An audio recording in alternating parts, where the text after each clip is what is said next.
everybody, and welcome back to ESO Live. I'm Jessica Folsom. Who's that? I'm Gina Bruno. and who are we? Yep, and we've got a great show lined up for you today. We're actually going to dive right in, so let's take a look at the lineup, and then we'll get started. So, welcome. We are glad to be back. We took a short hiatus a couple weeks ago, but we're back now, obviously, because you're watching us. So we're going to kick off everything talking about the current game balance that is on the PTS. Joining us is going to be Creative Director Rich Lambert and our Lead Combat Designer Eric Roble. And then once we wrap up with that, we're going to dive into the two remaining Warden skill lines.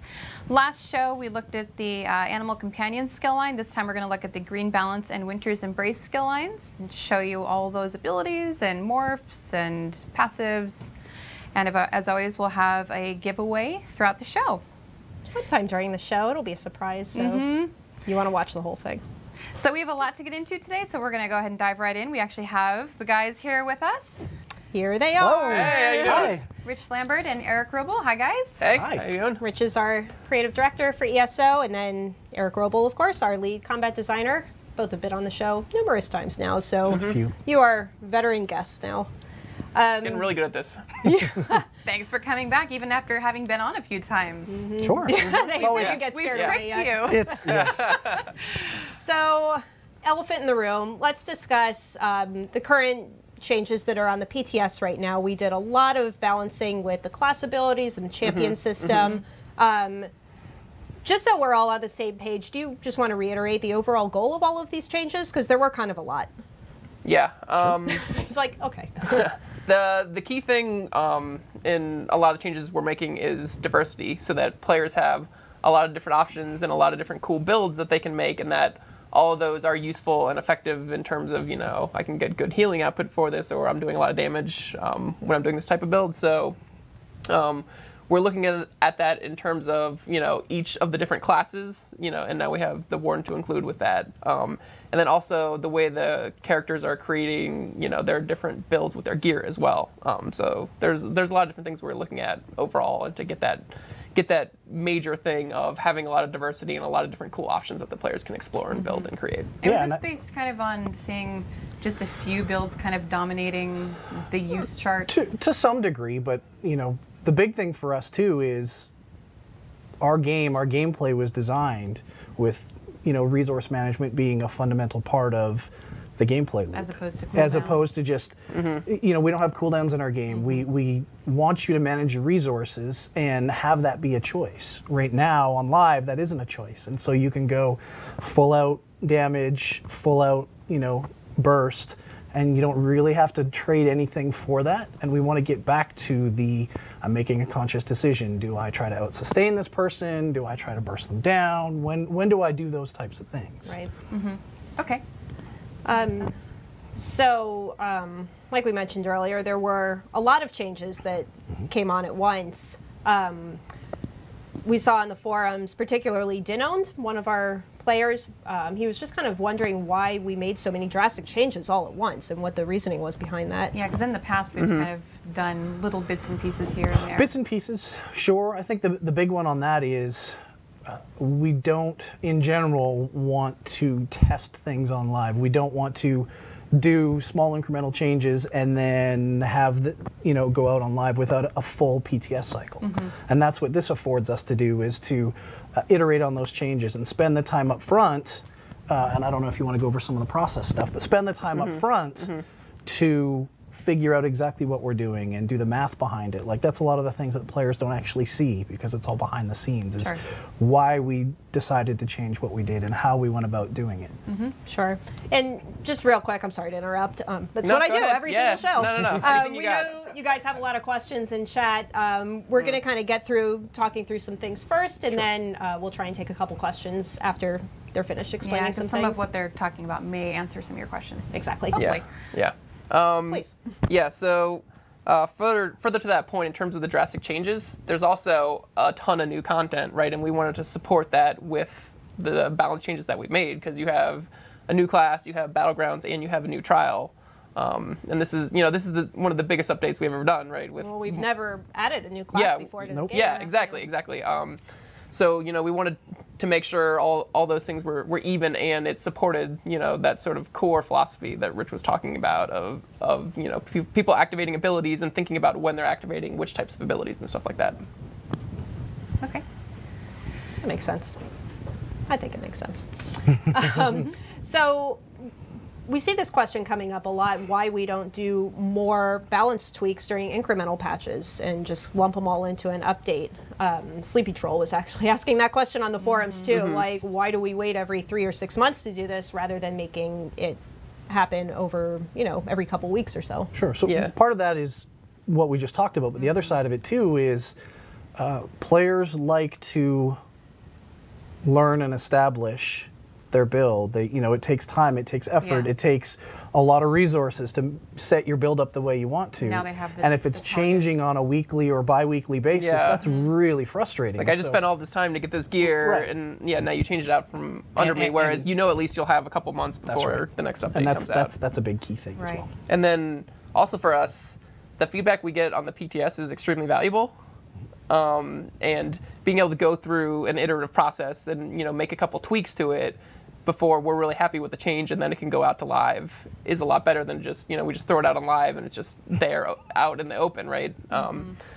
And there have been, you know, an example is like Spear Shards, right? Is, you know, we changed it, we got some feedback, we have some more changes for the next update of the PTS, which we'll actually go over a little bit further in the show. And in the past, there have been other examples of that with like the block costs or the werewolf abilities where, you know, we made some changes, we got some feedback, we made some more changes. And that iterative process is really what gets us to the best quality game that we can make. And one of the other really big questions that comes up in addition to why don't you guys do this more often is how do you decide what you change? You've got so many options. That one's a lot bigger discussion as well. But I'm sure. You know, the kind of the TLDR version, if you will, is a lot of it is taking feedback from players, from forums, from /feedback, from bugs. We all play the game. You know, contrary to what a lot of people on the forums say, we all play the game as well. And so, you know, a lot of that feedback comes from our experiences on live and seeing what we're doing and talking with other people as well. And then BI data is another big one. Yeah, and can you explain what that is? Yeah, what sort of data do you look at? Our business intelligence group is a group that digs through basically the server logs that we have and can get us reports on ability morph bias and which abilities are used more than others and item sets that people use and whatnot. Yeah, and that data doesn't necessarily mean, oh, you know, X number of people are using this ability, we have to change it because it's really popular, right? Like that's a good thing, right? And some abilities are actually useful in very specific situations. So when we're analyzing that data, we'll see like, oh, well, this ability isn't very popular. Let's dig into more. Why is this not very popular? It's like, well, it's only good, you know, if there's corpses around. And, you know, sometimes players aren't fighting, you know, in areas where there's a lot of corpses. So this might not be as popular as another type of ability. I remember that played a really big role in, was it the Steed? Mundus stone buff? Maybe I'm remembering wrong. Yeah, it was one of the Mundus stone buffs that you guys changed based on seeing that nobody was really using it. Yeah, and that one we gave it, a nice little bonus of, well, now you get the movement speed in addition to the health regen, and it's also thematically appropriate to what I would expect, you know, Steed's doing. So, yeah, that was a really good change based on all that. Steeds are doing. Well, they run. I mean, there's a lot that goes into the game too. Like, I'm sure when you're looking at something, you have to look at the game in its entirety. Like, I know, you know, touched on this on the forums a little bit in one of the replies, but you have to look at, you know, endgame PvE and also PvP and now battlegrounds and trials. And there's various levels in just PvE as well. Right. Like there's the solo play versus small group. There's there's the more casual players. There's the hardcore. There's the elites. And all of the changes that we make, we have to weigh against kind of all of those categories. Right.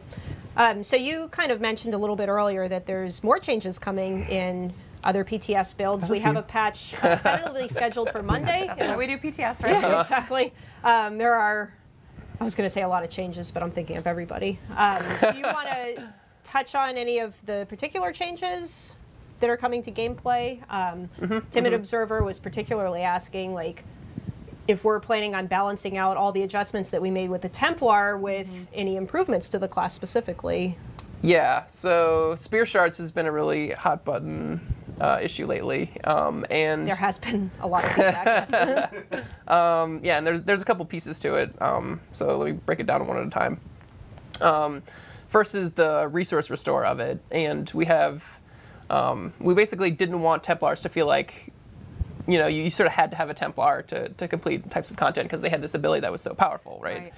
So that's why we have the shared cooldown between that and the Necrotic Orb.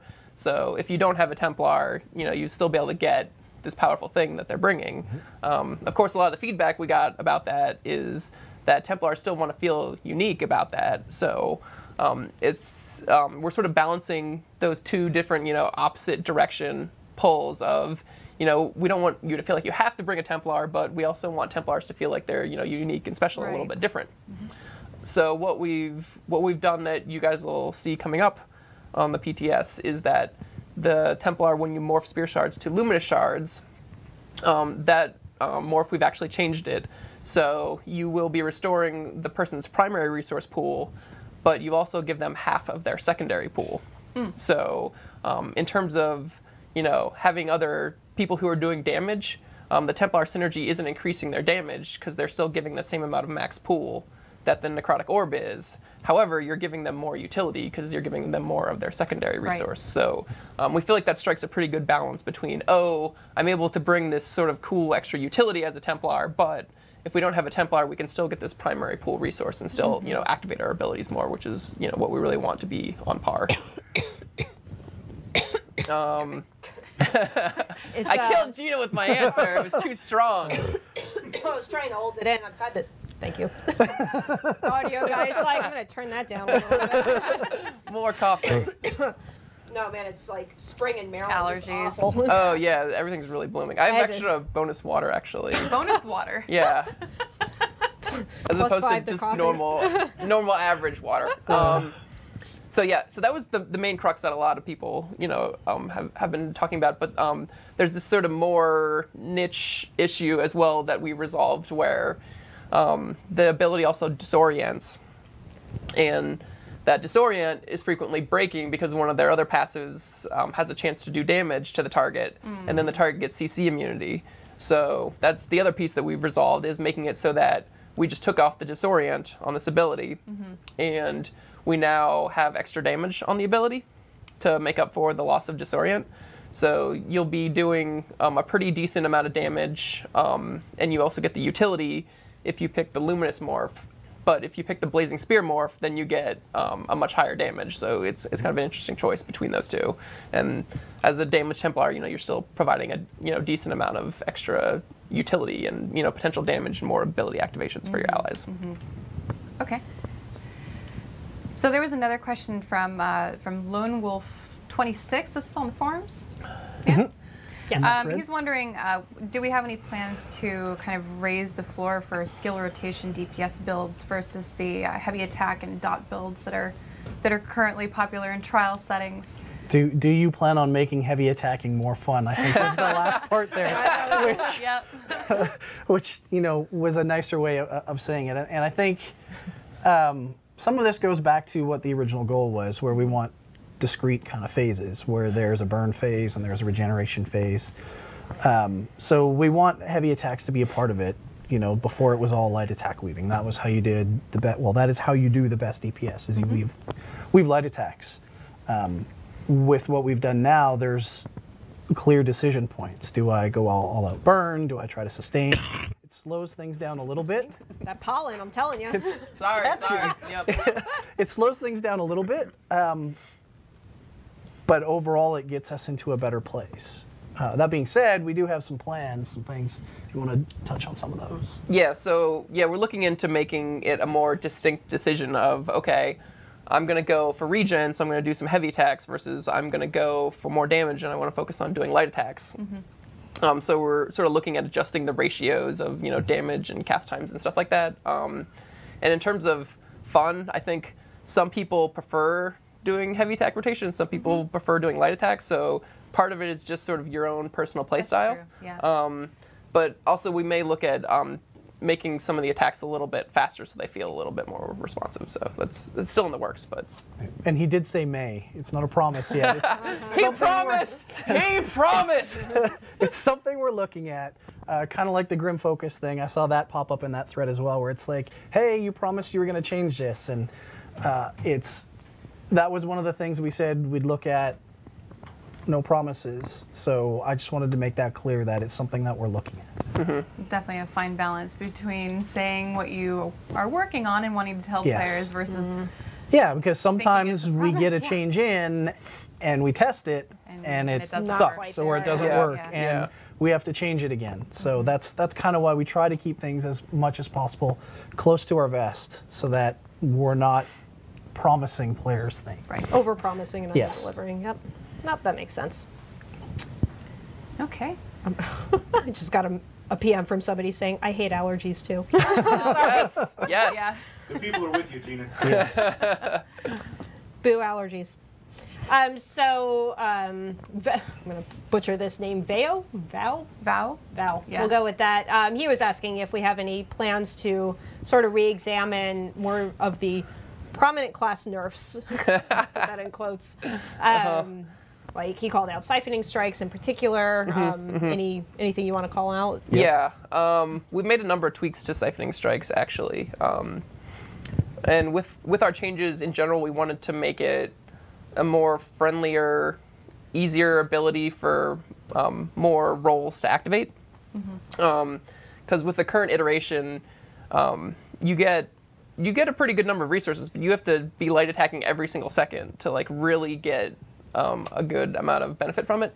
So the changes we've made to this is that we've cut the cost in half so that it's easier to activate if you're lower on resources, and also the the sort of number of attacks you need to make up that cost is a lot lower.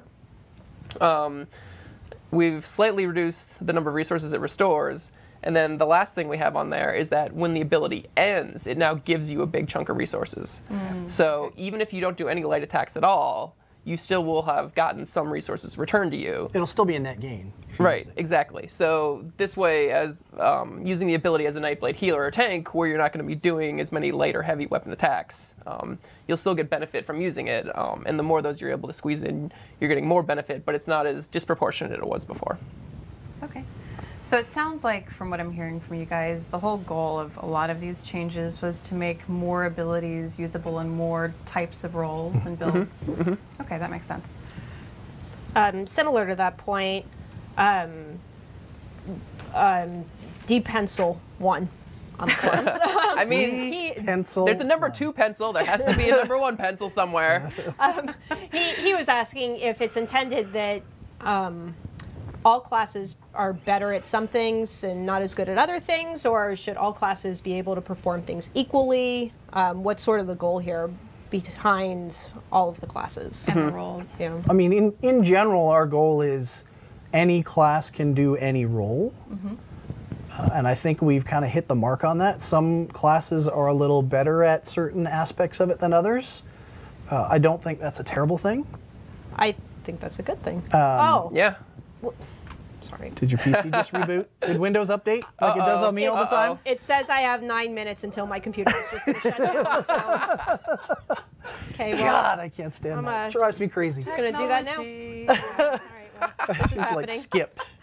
I can't. It's like you're going to restart. It even has like a little countdown. Oh like my here Oh, it wow. goes. That's Okay, well, That's hilarious. great feature there. gonna do that. But please keep going. But that being said, if one class is particularly strong, more so than any other class, there's probably a problem there, and we need to take a look at it and look at that in more detail. Because again, you don't want groups to feel like they have to have that specific Yes. class and build. Yeah, Okay. and that's a big part of the resource changes that we made, right? Is so that, oh, well, this class is getting, way more resources because it's a percentage of their pools, so they can just get really big sizes of, their max stamina, and then they're regenerating a ton of stamina whenever they activate ability or something like that. So we looked at, every single class, and then like, okay, so what are the actives that the class has? What are the passives? How much are they getting of each of those? And then we looked at that against all the abilities that they're activating to have sort of like, okay, well, they're draining at this rate and they're restoring at this rate. So we wanted to make sure when we compare those two that you're going to be going down over time, not immediately, but slowly over time, so that everyone is actually running out of resources. And then that makes it so that okay, every class has the same number of resources that they're working with. So then it's more about what sort of utility and different things does my class bring, or one class is better at blocking, but one class has a higher max health. So they should all be effective, but they just have different little interesting nuances about they do it them, in different ways, right? Or like this class maybe they can offer more stuns to the group. This class can offer some heals to the group while they're tanking, which is example of one of the cool things that the warden can do, and we'll get into that a little bit later in the show. Great. Okay. I know in general, and correct me if I'm wrong, but the Warden's really good if you're looking for kind of like a solo play because he's got the pets and Kind of a jack of all trades. yeah. I don't know where I was going with that. That's it. Yeah. Okay. No, we can talk a little bit more about that. I mean, We're going to show some of yeah. that later, right? Yeah, exactly. And every class has 18 abilities, right? So not every class can do every single thing, right? And the warden, yeah, it's nice because it's a little bit overall more balanced in terms of I have the same number of choices of I'm looking at 6 damage abilities, 6 tanking, and 6 healing, whereas the other classes might be weighted a little bit differently for those different things. And that is specifically why we have alternate skill lines to sort of help fill in those different strengths of weaknesses of different the weapon classes. skill lines and And that's a reason we added the weapon ultimates, for example, right? Because even if your class didn't have a great tanking ultimate, now you can use the sword and shield ultimate to get all the benefits of that, or you could use the resto staff and it now has an ultimate. So if you didn't maybe you didn't think it was great or it didn't work with your playstyle, now you have another option to fill in that hole. that makes sense. And I know there's been varying feedback of the warden feeling really overpowered or just right or even underpowered. Can you guys talk about that a little bit? We're 'Cause actually it's been getting all all over the 3 of place. those. Yeah, I know. We get Yes. OPAF, we get this is just fine, we get Magicka Warden needs a lot of help to get up there in DPS wise, and that's part of the process of trying to collate all that feedback and figure out where each of those feedback sources is coming from. But the fact that it's not completely unanimous is probably a good thing. Yeah, it's kind of the same thing as the class threads that we see. Oh, my class sucks. My class is underpowered compared to this class, and all of the classes say that. So it's close. I think the warden in particular, like we've said, because it's kind of this jack of all. I have a bear or animal companions. I have some survivability abilities. I have some heals.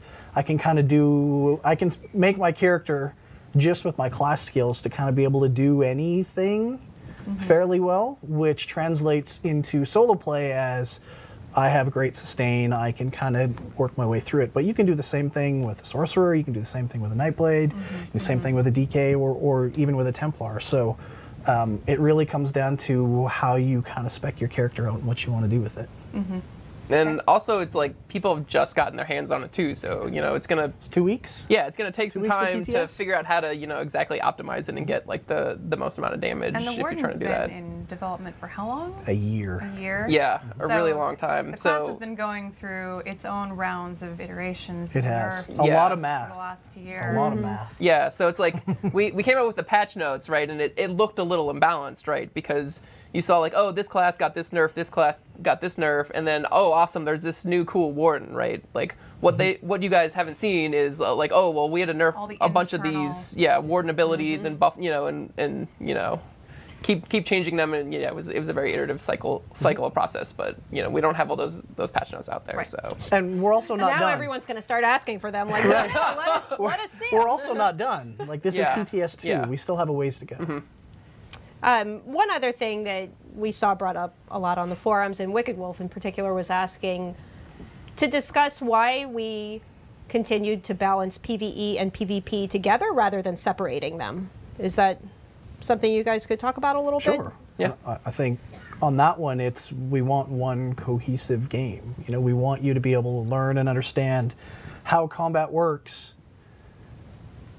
in PvE and have that translate into PvP. I mean, it's a little abilities different, the same type but of the skill. abilities do the same kind of things. You regenerate resources kind of the same kind of way.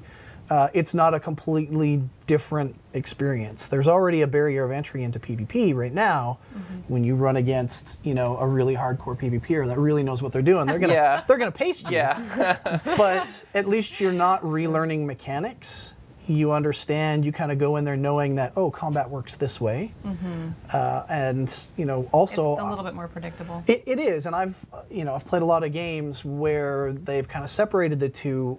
And the barrier of entry is so great, and it's such a learning experience, and you have to basically learn two separate games, and that's really tough for the average player. Yeah, you're like, well, this is so foreign to me. I don't even want to try this, right? Like, we have a ton of awesome content, you know, in PvE, Overland dungeons, Battlegrounds coming yeah, too. Battlegrounds, and we want everyone to be able to experience all of that content. So, And that goes back to kind of looking at the bigger picture. That we know that there's some players that are really good in PvP, and yeah, they kick ass. And then there's some people who are intimidated by it, and that's okay too. But That's why we have Siege. we wanted to, Well, in the battlegrounds. You can and go the in with your Battlegrounds guild as if you well. want. right?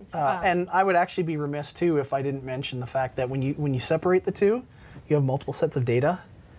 When you have multiple sets of data, when you have to fix an ability, you have to fix it twice or 3 times or 4 times, and if you make a fix in one area and not in the other, you just have problems. So it's really hard to wrangle all that data. And the more moving parts, the potential to make mistakes is increased exponentially. Right. yeah, and to speak a little bit more in terms of unifying the game types, one of the changes we made that really helped to this end was that monsters, actually, you could stun them as many times as you wanted to over and over and over again. And we made a change to have the monsters function like the players, so that when you stun the monster, it gets CC immunity in the same way that the player does. So that way, when you're fighting the monster, you're not learning a strategy that, like, oh, I can just keep stunning them, attacking them, and killing them, and then you get into PvP, and you're like, how come... It doesn't work, yeah. how come I can't stun them anymore? So yeah, that unified game system is really what we want for the game. That makes sense. Did your PC reset yet? Yeah. Yes. Do we have Yes, time we're for, back. Do we have time for some questions? Maybe. Yeah, there were a few other questions that we pulled from the forum thread Fire away. that we can maybe touch on. We'll start with an easy one. Somebody was asking if console is going to get a more recent patch when we launch in June than the original one that was on PTS, or kind of what patch are they getting? And Oh, I know I see. Yeah, he was saying, does console get the 3.0 Or the 3.2 or whatever it is. Yeah. they get everything that's on PTS up until the last build on PTS, right? Yeah, they'll get the same Plus, thing. sometimes a few other little things trickle in. yeah, Yeah, I mean, they'll get the same thing that PC gets, though, pretty much, for the most part. That's the goal, yeah. Yeah. It really depends on when our cert dates are, and I don't know off the top of my head, but in general, we try to make sure that they're the same. So basically, if you're a console player, you're looking at the patch notes. What you're seeing now is not the final Yes. thing that you're going to be getting. Yep. You will be getting all the other patches that PTS is getting. Something else, while we're on the topic of console, a lot of people in chat have been asking what the status is of the trial disconnects. And I know this isn't quite about combat, but there's, All right, Rich, you got There's this. I'll sit here and be nice they and are happy. asking for an update, please. An update, please. I added the please to be polite. Thank you, we appreciate that. So we have the logging in, and And that went into the last incremental Yeah. patch. yep, Yep. and it's been great actually getting the information from the players. I know a lot of people have sent Jess, info. They've been responding in the thread. We just actually just sent some new ones to the team today Right, so- that were really helpful. So the team is digging through that stuff right now. The data that we're looking at points to a problem with how packets are being sent back and forth between the console and our server and back. So we're looking at it. We at least have ideas of where to look now, whereas before it was a lot harder to kind of figure out. But we don't have a 100% solution for it yet. We're still digging at it. We're still looking at it. Okay. Shoot, there was something I was going to ask. I was going to ask. And I forgot. Like, just that you personally wanted to know, or? It was like, oh, Was it I a should pants remember to ask question? that because it was a really good one. But I guess it was so good I just forgot what And then it your was. Maybe we computer already answered restarted, so it kind of got to a weird place. Mom brain, man. I don't know. It just went out.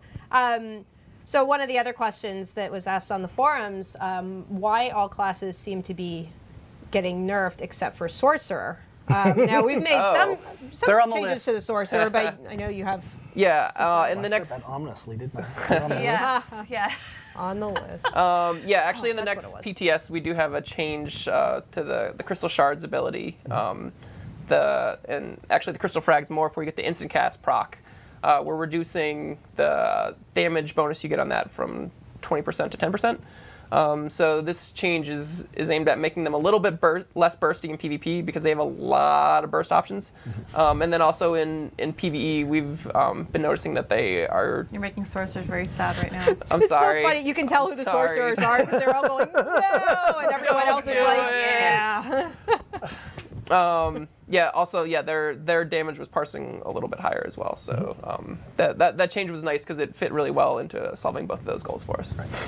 I remember what the other question was. Nightblades. No, the streak bug. Oh, the streak bug. yeah. Okay. Yep. Where We can talk Cold about Escape, Nightblades like as well, you yes. press the button and it just kind of doesn't do anything. Yes, We have a fix for that in Fangrush Mondays, rages right? about all the time. Yeah, that there's a Yep. fix that we have going on to PTS 3. That's Okay. Monday. Right? Monday? Yep.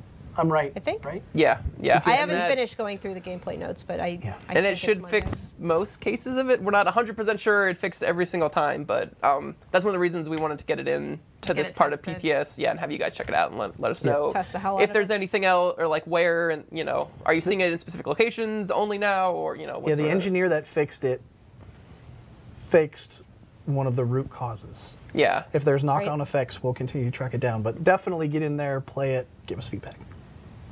Great. Nightblades. I mentioned Nightblades. Nightblades, yeah. Rapsodius. He was asking how we sort of envision Nightblades playing in PvE now. Yeah. So in PvP, they have a very distinctive style where they're kind of hard to track down. They're teleporting around. They're being very slippery. But in PvE, you don't really have that distinction as much because you're standing there and just kind of stabbing the boss the way everyone else is. So getting a more sort of stealthy feel to the PvE rotation is a longer term goal that we have for Nightblades. We don't have anything to talk about right now, but just having that fantasy, in PvE as well as PvP is something we'd like. Cool. And we for the do hear class. the feedback where Nightblades feel they're not performing as well as some of the other classes. So that's something that we're definitely looking into. Yeah. Okay. Last question, and then we should move on. In terms of trials, since we sort of adjusted all of the class abilities, Kind of brought How- down stain. Oh, I see. Okay. yeah, Yeah. how are we compensating in trials or veteran trials where, let's say, you were really close to completing it last time and now you just can't, or it's just Or the arenas. yeah, it just doesn't balance out. So it's definitely something we're aware of. It's definitely something that we're getting a lot of feedback on. We have some ideas of what we can do. We're not going to do anything right now because PTS has been out for 2 weeks. And that's really not enough time for you to get in, kind of evaluate the changes, play with them, see what they are. Have people kind of relearn. Right. Yeah. What we don't want is those people that could just barely do it or were right on the edge now feel like they just can't do it. Right. And that's the feedback that we've been getting from some people. So we're And definitely that aware. includes Maelstrom Arena also. Yeah, like Maelstrom not Arena, just the 12 the other player trials. It's interesting. I got a note or a PM on the forums where a raid leader was basically saying, the current trials are max DPS. If you're a terrible DPS, you can't get in even if you're mechanically sound. And they actually went into the new trial with the new changes, and they were like, we focused on mechanics, we focused on regen and kind of staying alive, and they were able to progress through the trial. So I think that kind of shows that if you take a little bit of time to kind of experiment with the changes and kind of really focus on what we're trying to do on the mechanics and learning the mechanics and staying alive, a dead DPS does no DPS. Staying alive. Don't stand in the stupid, right? Then you can succeed, and that's kind of the goal with all of these changes. So, Okay. Fantastic. Well, thanks for kind of clearing the air and talking about everything that's been going on. We Sure. know it's been a very popular discussion. it's been an interesting couple of weeks, Yes. that's for sure. Yes. And we hope that this information has helped at least a little. We know we can't cover every single topic, but we do hope that this helped. Indeed.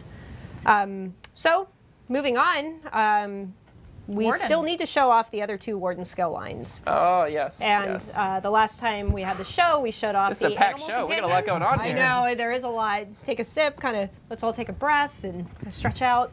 And play the game. And play the game. So the last show, we showed off the animal companion skill line. You can always revisit that show to kind of catch up on what you missed. But today we're going to be going through Green Balance and Winter's Embrace. So we'll be starting off with Green Balance. Rich is going to be driving while Robo explains. Sure. We are on the development server, so you might Yes. see a little bit of funkiness boy. here and there, but I'm not going to show that ability. And then I'm also going to do things a little bit differently. I'm not going to run around the world with kind of dev cheats on. I'm actually going to go into a house, a Morrowind house, with a target That dummy. you can get.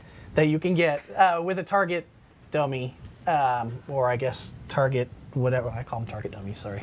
And kind of show the abilities dummies. off so we can actually show the ability and not really focus on other things. So Works let's, for me. Let's do this.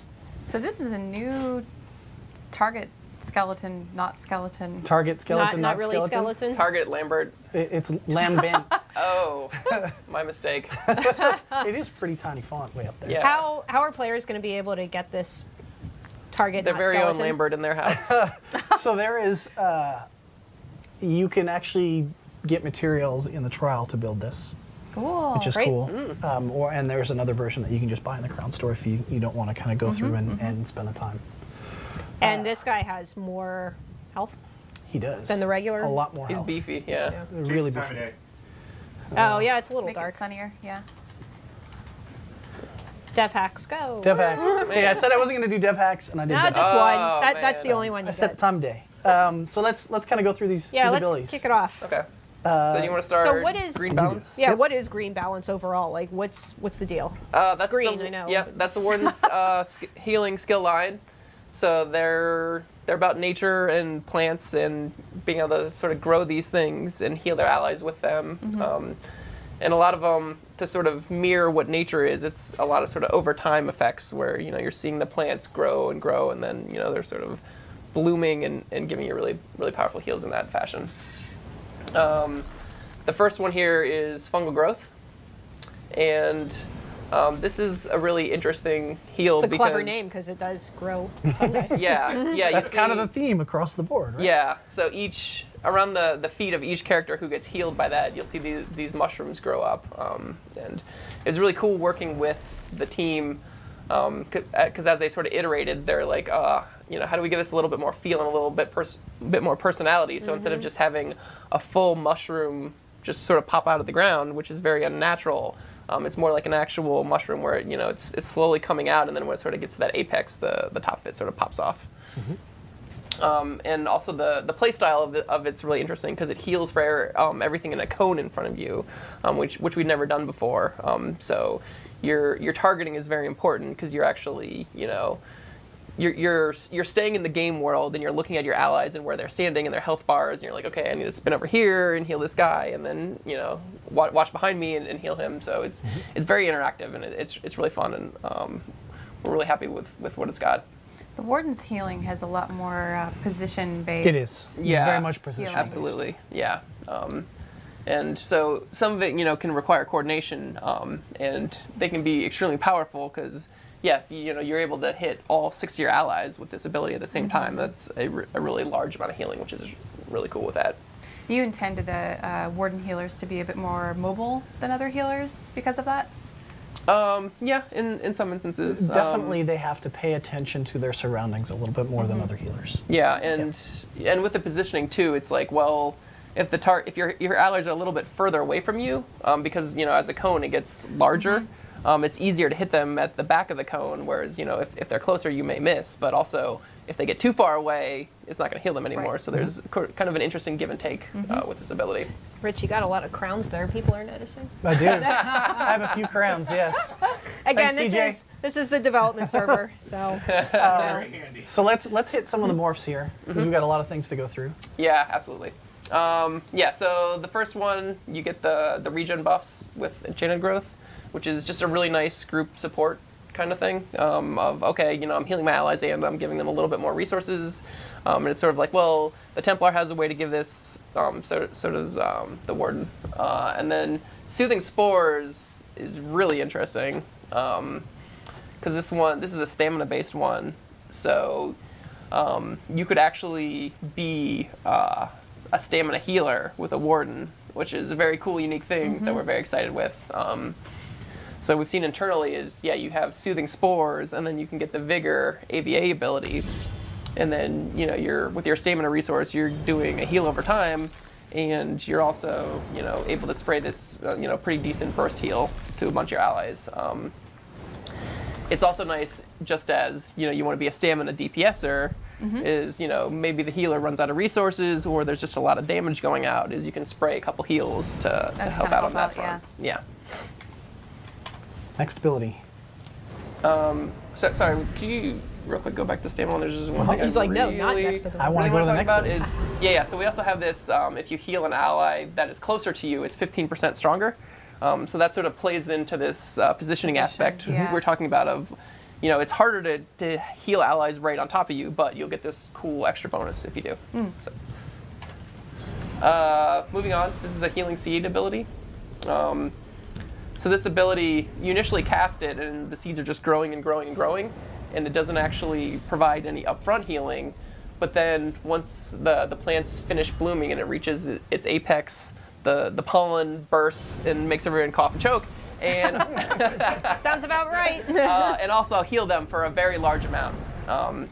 So this ability is really interesting because it kind of requires some advanced planning and some anticipation for like where your allies are going to be and what the damage is. But the trade-off for that is that this ability is a lot cheaper in terms of the amount of resources it takes, and also it heals in a big area for a very large amount of damage. So it's an interesting distinct ability from the first one. And Budding Seed is a very cool take on this because instead of having to wait until the ability gets all the way to the end and blooms, you can actually activate the ability early. So you can put it down there, and then you see, oh, this ally took a really big hit. I'm worried he's going to die. You don't have to wait until it activates. You can do it yourself. So it gives you a little bit more control, which is really cool. And then the other one... Maryland Spring right there. Yeah, that's what we're all breathing in right now, the corrupting pollen. So this one is generally more useful in PvP because it's a healing debuff, and there are some monsters that healing debuff, so it could be useful sometimes. But yeah, it's really cool because it's an AOE defile, so everything that's standing in the area is getting debuffed. So this one, it's kind of interesting because instead of just looking for your allies, you're also looking for your enemies when you're casting this. And the most efficient way to use this ability is if you can like throw it right in the center where there's a lot of stuff going on. Then, so it does kind of double duty. Yeah, then all your enemies are going to be weaker with their heals, and then all your allies will also get the nice big heal. And there's no magic or stamina cost for this? That's just we have some dev tools on going with that one. Oh, okay. Yeah, people were asking like, wow, all the warden abilities are free. This class is OP, pay to win. Yeah. No, they all have costs. It's fine. Here, how about I change? Well, actually, no, because I want to show the ultimates a few times. Next. So yeah, Okay. these do cost something. They do. Just to be clear. Yes. Okay, so the next one is Lotus Blossom, which I really love the way we sort of synced up the animation with the effects there of having the lotus flower around your feet. Looks really cool. This one is this ability is nice because it sort of works pretty well for all types of roles. Tank, healer, DPS. It's just giving you some extra healing to go on with your attacks. So if you're healer, you're like channeling your heavy attacks to get your mana back. Well, this will also be healing your allies while you're doing it. Or if you're DPSer, it's like, oh, I can get some heals back while I'm attacking the target, and it's also giving you buffs at the same time. So it's just kind of an all-around. Here, I'm going to turn this off so Okay. people can actually see that, yes, they do have costs. Right on. Hmm? Okay, where are we at? Lotus Flower? Yep. Yeah. Somebody was just asking if they're all flower-based animations for this. Well, the mushrooms. we have we have mushrooms, we They're have all vines, plants. Yeah. we have trees. So it's a lot of the different things you find in nature. Nature-y. I had two Yeah. on there. And sort of Morrowind theme a little bit with like the mushrooms and stuff. cost. There you go. There Cost you go. on all of them. See? Yep. There you go. Stamina magic. Everything. Yep. Okay, morphs. Yeah. Yeah. So Green Lotus. This one is sort of the stamina users version of it, so that they can get the buff to the damage that they're doing, as well as have the heals rolling on them or nearby allies. And then the Lotus Blossom, it's you also get the spell critical, so you're getting the buffs and the heals all together in one thing. So it's a really nice package to have.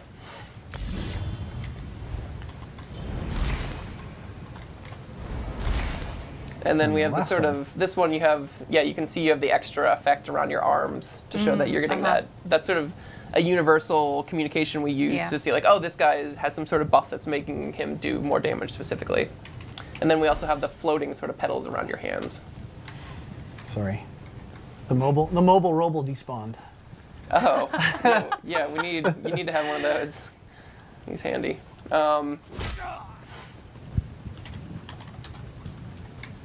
We'll save Yeah, it for later. we'll come back to you. Yep. You All right. just wait for it. You're coming. Last one. Did we Nature's. skip living vines? Yeah. Okay. Yeah. Did we? Yeah. My bad. Yes, Living Vines is an example of a not flower or fungus ability, which looks really cool. Like when it ends, you see the vines break off and explode out of your body, and it just looks really cool while it's active. The vines are wrapping around and healing you. So this is basically a heal over time ability, but sort of an interesting tweak on it where it only procs when you actually get hit.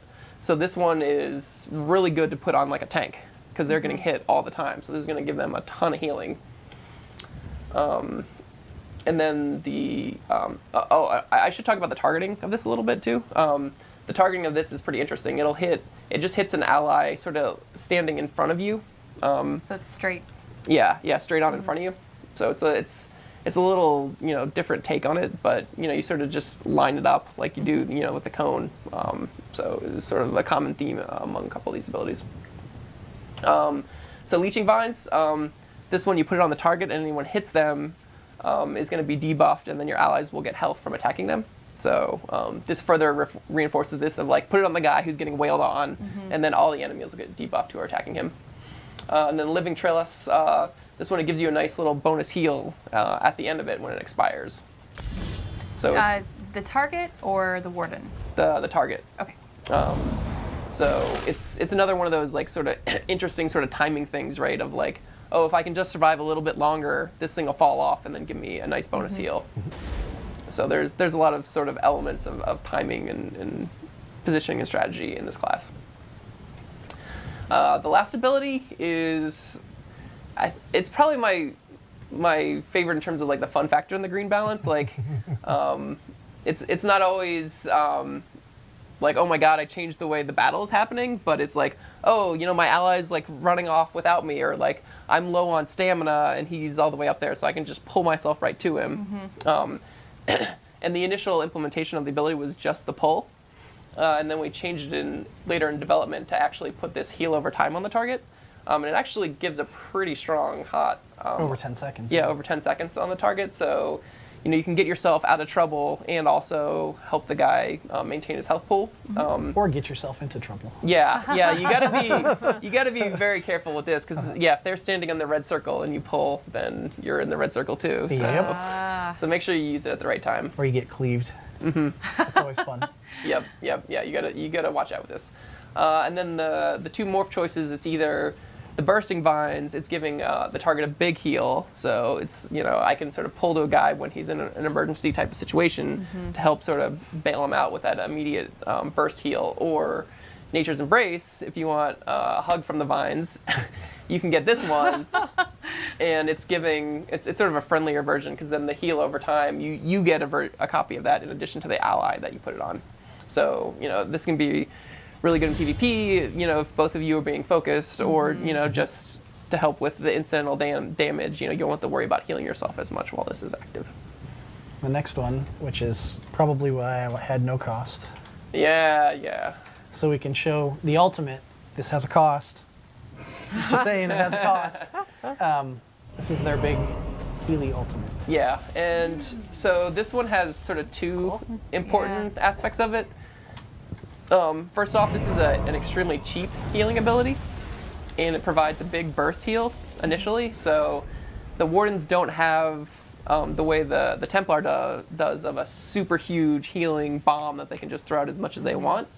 So they're sort of limited by their ultimate, but they can at least, every time they fill up their ultimate bar, they can give a really big burst heal to, it'll give one target in the area, and then it's growing these trees to heal over time for all the allies in the area. So it's sort of a unique take on having a big bomb heal. And then the Enchanted Forest, it gives you ultimate back when you heal a low health ally, so it's really trying to encourage you to use that play style of, use as burst heal when your ally gets really low, and then we give you a refund so you can use it in that way again faster. And then Healing Thicket, that one is if you're more, worried about healing a lot of different allies at the same time, or you just want, to have as powerful of an effect at one go of it, or it's hard for you to get the exact timing right. With the other one is this one is just okay. This is a really effective version. It just lasts really long and gives you a lot of healing for allies in the area. Do we want to touch on the passives real quick and then move on to the next one? Go over them real quick. Okay. So accelerated growth. This is actually one of the ones we nerfed in one of the latest updates. We adjusted. Yeah, adjusted. Yeah, that's a good word. I like that. So now the allies you only get this if the ally's under 40% health instead of 50%. So there's kind of like some risk-reward gameplay of like, well, do I really want to wait this long to heal him and get this potential buff, or do I just want to make sure he's topped off and at full health at all times? Yep, and it lasts for 3 seconds. Yeah, that was one of the things we reduced the time on it, so it's harder to keep up. Yeah, you're not just going to be like, oh, this is about. I just always have this extra healing bonus. Right. It's more situational.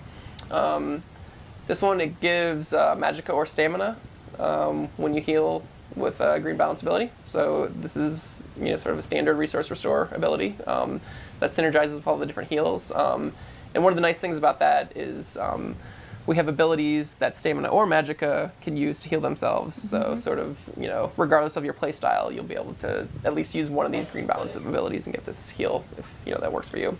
Emerald Moss is just sort of the more you dedicate towards being a healer of this type, the better your heals are going to be.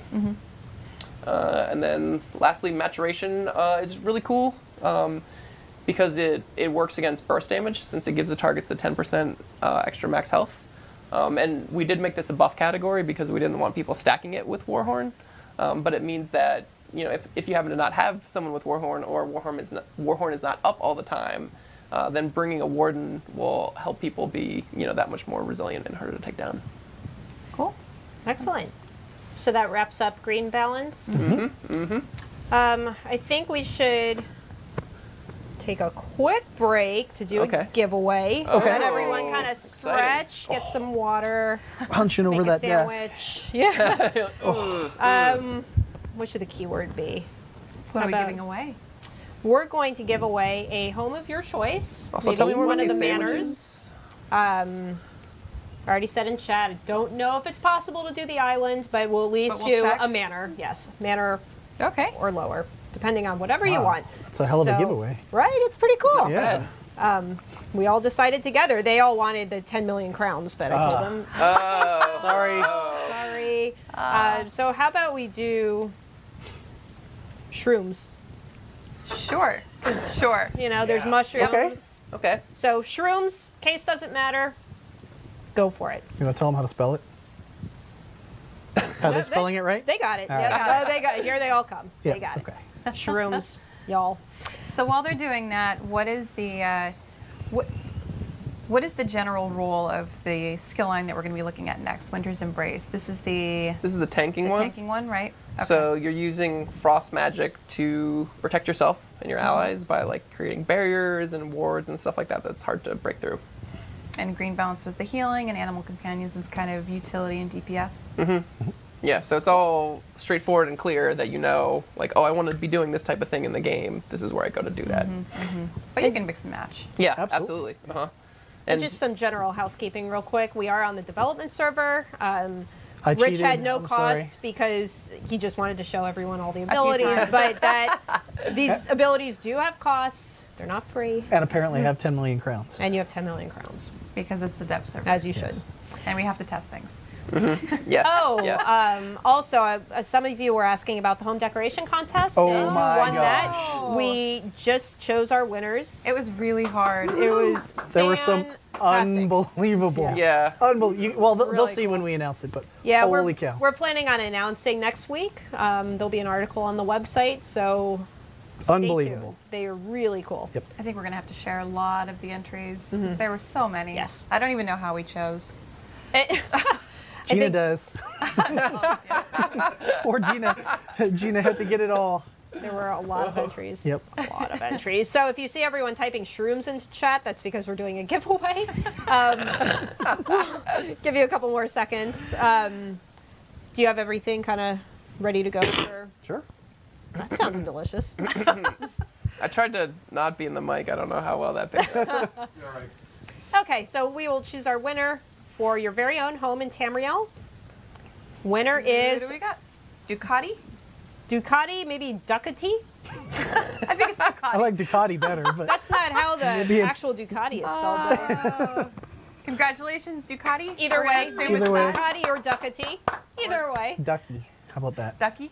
we'll send Sure. Ducky a message. So while I do that, if you guys want to get started with The Winter's Sure. Winter's Embrace. Winter's Embrace. Yeah. So we're only going to show the tooltip for the first one because it's the visual is a little blocky, shall we say? Gina Yeah. says I should show it. Okay, I'll be a troll. It's on Dev. There you go. See, it's a little blocky. So Work in progress. Work in yeah, progress. Work in we've progress. gotten some feedback on the PTS, and we're in the middle of wasn't iterating quite- it. So that's kind of like what an asset looks like. Gina when did it's, It's my fault, obviously. Yeah, nice zoom in there. It'll go away in a Full minute. block. There you go. All Okay. right, yeah. So this Frostcloak. is a bug that is only on the dev server. Yes. Yeah, and that's just when it's in development and you have Everyone it in down. chat is like, keep it in! Of course. Ice There's Cube. actually this really funny during development. One of our playtests for Stonefist. I remember this. We had a PvP playtest, Yeah. and the asset was in development. So it was like instead of throwing this rock, it was just a huge red box, and it would knock people over. So it's just really satisfying, like throwing the box boxes and at people. like it knocked Amazing. over. But yeah, So not Frostcloak. final. Still working on it. Frothcloak is kind of analogous to the DK's Molten Weapons, where instead of giving all the people in your party a damage buff, you're instead giving them a defensive buff. So it's really nice because it'll free up bar slots for other people in your group who wanted to run that ability, or it'll just give them extra protection if they happen to be standing in circles or taking damage, and all kinds of stuff like that. And the two morphs are, hey, I want to be very selfless and cast this in a much wider radius to guarantee that it's being cast on everyone in my group with expansive, or Ice Fortress is sort of specifically more designed for I'm a tank player and I need the most amount of damage mitigation possible. So you get the extra 8% from minor protection. Yeah, we won't worry about casting the morphs or anything. 'cause Nope. Well, we've done enough of that. We don't want to be Ice Cube. We don't know that. So the next one, Impale. This ability, it deals damage to everything in the area, and it slows it down, which is great as a tank because it sort of helps your allies who are getting attacked by different targets to be able to get away from them. And also it has a really neat feature of the damage over time it deals is actually based on your max health. Instead of most abilities base it on your either your your magicka or your stamina pools. So this is nice because it gives you as a warden you can support the team by adding a pretty good amount of damage and also being more survivable. And you also, if you remember the maturation passive where you're getting extra max health, that sort of synergizes with this as well to make this ability do even more damage. So there's as you experiment with the different skills and stuff, there's some cool little combos in there that you can find out. So the two morphs, gripping shards, this one as a tank, if you really want to lock down the enemies and make sure they don't move either, so they're getting hit with all the AoEs of your allies or just to protect them, that's a great morph to pick. And then this other one, Winter's Revenge, is really cool because we Specifically change this ability because it, instead of scaling off of max health like the other two, this one scales off your magic damage. Because we wanted an ability that would support the warden DPS line, to give them more options. Because like we were saying, there's only 6 abilities or options in the damage line. So specifically, we wanted to make this a ranged ability, so that it sort of synergizes with your abilities, and if you're doing any sort of range bonus from being far away from the target potentially, or just so you're not constantly having to like run up to the target and then drop this and then back up and use your ranged abilities from far away. And then also we wanted that sort of Ice Mage caster feel, and there were no abilities that supported it. So you could use this with like dive. Yeah, sure. Yeah, absolutely. Or you could use, maybe you have a Frost Staff build and when you want to use a lot of Frost abilities, this is a really great complement to that loadout. Arctic Wind. So this ability is really great for tank because it gives you some heal based off your max health. You'll notice it also gives you a heal over time. We initially just had it give you a big chunk of healing, but it made the ability feel a little bit too spammy. Where it was just like, oh yeah, it just gives you 20% of your max health before. So you would just like cast this ability over and over and over again, and it wasn't really fun or strategic.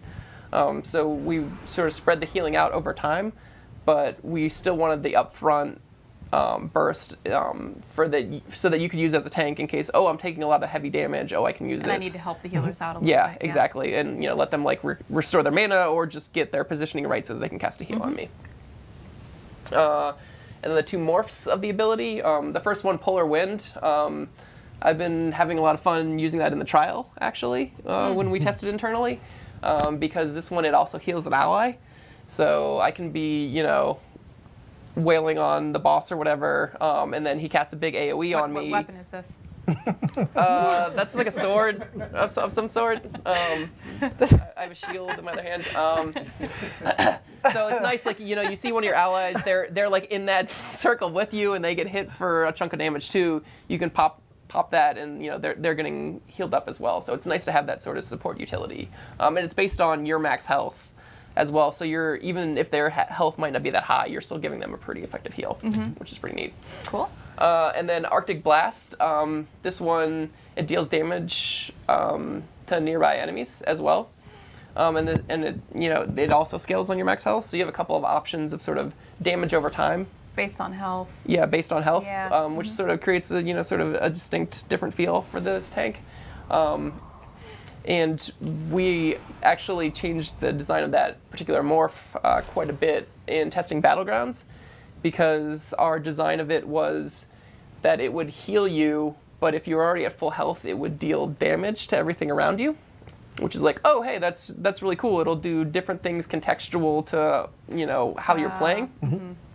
However, it meant that pressing that button was always the right thing to do. Because either always doing damage. Yeah, either I'm low health and I need to heal myself, or I'm full health and I need to do damage to things. So you didn't have any strategic play or reason to not cast that ability, or even any other ability. Like our tanks were just like casting that over and over and over again, and we'd have like 3 wardens just standing there, just like spamming that ability, and they were healing and damaging each other back and forth, and it was really silly. So we've gotten to a much like a fun time in PvP. It was fun for like that one, but even like towards the end of like the hour-long playtest, people were like, "Really, this is what we're doing with this ability?" Sounds like a good change. yeah, we're happy with what it is now. So next up is the crystallized shield. This one, one of the nice things that we were able to iterate on with the art team is to get the effects to line up very precisely with the gameplay of it. So this absorbs 3 projectiles, and it has 3 shields there. You can see 1, 2, and 3. And when you get hit with 1 projectile, one of the shields breaks. And there's that relation, each time 1 shield breaks, it, communicates to you exactly how many more you have left, instead of being like, oh, I have to look in my buff trackers and see how many more it can do. And the morphs of this are really cool. Yeah, so this one, Crystallized Slab, it shoots a projectile back each time one of those shields get broken. So you can shoot up to 3 projectiles at the enemies. I guess we don't have any enemies around to actually attack you and see it, but it's cool. It lobs like a big old frost mortar at the enemy. Snowball. Yeah, yeah. So it ends up doing like pretty good damage, especially if you can hit the guy with all 3. So that one's been a lot of fun. And then the other one is it gives you ultimate when one of the shields breaks, and it gives you a pretty big chunk of ultimate. So with sort of both of these morphs, we're trying to encourage you to cast this at the right time and rewarding you for casting it, because it only lasts for 6 seconds. So that's a pretty narrow window. So you need to sort of make sure that you cast it at the right time instead of like, oh, I'm just always gonna keep this up and I'm gonna take less damage. So for something like Crystal Frags, where it's got multiple projectiles, does it hit once per shield, or does each projectile take down a shield? Yeah, each projectile takes down one of the shield. 3 shields. Yeah. And then good old Frozen Gate. This is the reason for the mobile robo that we have hanging out in the back. The mobile robo. Yeah, in case you're wondering. Despawned. Oh no, it hasn't. No, he's still there. So we have like the base. Somebody was asking, they're like, "What's with the naked guy?" And I'm like, "There's no naked guy." He's right there.